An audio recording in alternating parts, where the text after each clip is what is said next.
Now, if you want another example of this man's compassion, well, before choosing this site for the new jail, he was looking around Van Diemen's Land. He needed somewhere hopelessly remote for his worst prisoners.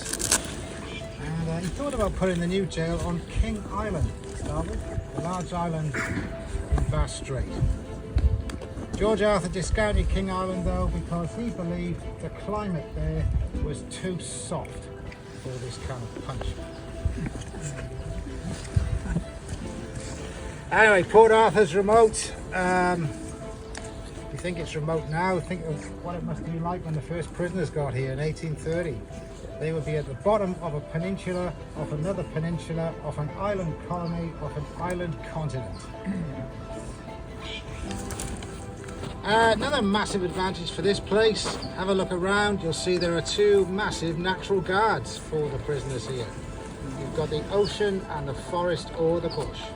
And that's why when you look at the penitentiary, there is something missing around it. There's no wall or fence, is there? Didn't need one here because if you escape from the prison settlement itself and you went by land, you'd only soon find yourselves out there. And George Arthur described the Tasman Peninsula as a natural prison. Very little fresh water out there, very little to eat as well. Say you did catch a little marsupial hopping around, a little bandicoot or something. Would you be prepared to eat it raw? It's a bit savage and disgusting to do that, but it's the safest option because if you cook your little bandicoot, the smoke will reveal where you are. You'll soon be recaptured, dragged back to the settlement and subject to the maximum penalty, which up until the late 1840s was 100 lashes at the flogging trolley.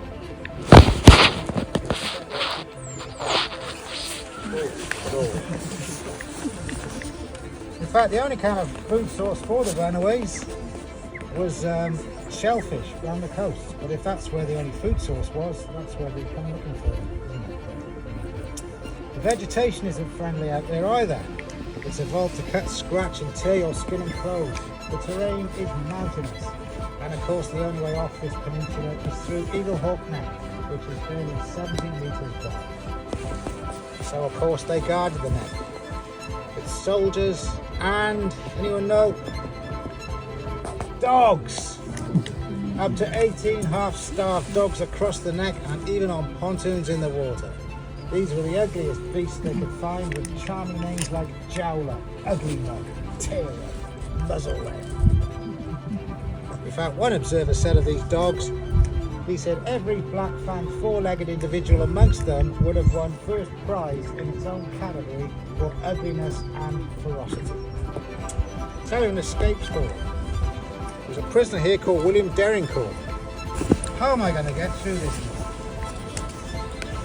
Now, instead of trying to swim across a wider part of Norfolk Bay, which is the more popular route for runaways, he tried the sea route, Pirates Bay side, tessellated pavement.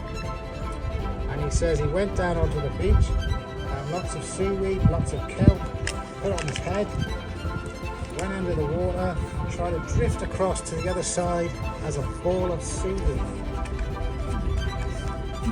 But there was a soldier up there on the sand dunes who noticed this ball of seaweed was going against the tide. And he fired upon it.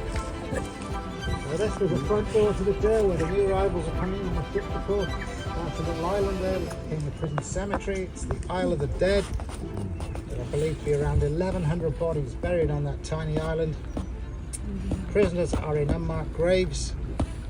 3 people have tombstones at the top of the island.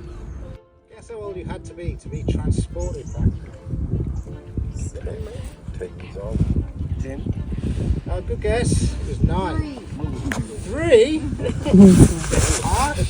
Yeah, all right.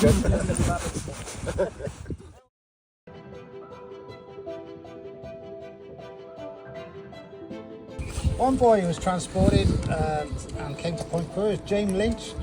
He was 9 years old when he was transported for stealing toys. Of course, he wanted to steal those toys for himself. He was stealing from an adult criminal, and it was his 18th appearance in court. So the judge had enough of looking at James Lynch and sent him to Australia. Now, James Lynch never really reformed. As an adult, he had a spell at the main jail here. He even went off to arguably Australia's nastiest jail, Norfolk Island, due to its string of psychotic commandants. And guess how old James was when he had his last criminal conviction? Any advance on 18? 79. Oh, good guess. He was 71. Oh. 71 in Hobart. He lived out his days in a cave on Mount Wellington, making clothes pegs, and was known as the Pegman. But that's the thing, he made it to 79. Had he stayed in that London slum stealing things for adult criminals, he's unlikely to have got past 30.